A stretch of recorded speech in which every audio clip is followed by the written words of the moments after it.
થવા માટે સ્ટંટબાજો બેફામ બન્યા છે। જાહેર રોડ પર જોખમી સ્ટંટનો એક વિડીયો વાયરલ થયો છે। બાઇક પર બેફામ રીતે સ્ટંટ કરતો એક યુવક જોવા મળ્યો।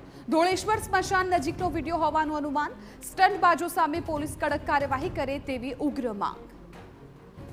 તો આપ આ દ્રશ્યો પણ જુઓ। આ વિડીયો સામે આવ્યો છે કે જ્યાં એક હાથ પર આ યુવક બાઇકનું હેન્ડલ પકડીને બાઇકને ગોળ ગોળ ફેરવતો જોવા મળી રહ્યો છે। આ યુવક છે બેફામ રીતે સ્ટંટ કરે છે। સોશિયલ મીડિયા પર લાઇક્સ મેળવવા માટે, સોશિયલ મીડિયા પર ફેમસ થવા માટે આવા યુવાઓનો છે પોતાનો જીવ જોખમમાં મૂકતા હોય છે અને કાયદો હાથમાં લેતા હોય છે। ત્યારે વધુ એક વિડીયો સામે આવ્યો છે।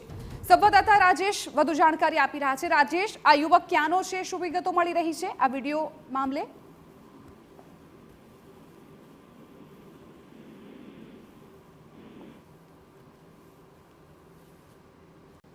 રાજેશ,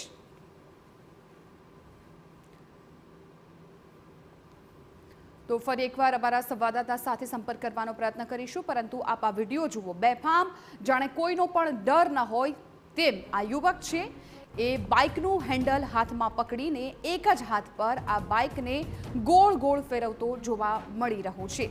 જાહેર રસ્તા પર યુવક છે સ્ટંટ કરતો દેખાઈ રહ્યો છે। ના તેને પોલીસનો કોઈ ડર છે, ના તેને કાયદા વ્યવસ્થાની કોઈ પડી છે। ધોળેશ્વર સ્મશાન નજીકનો આ વિડીયો હોવાનું અત્યારે તો માનવામાં આવી રહ્યું છે, પરંતુ આ યુવક કોણ હતો, આ યુવકનું નામ શું છે, એ અંગે પણ તપાસ શરૂ કરવામાં આવશે।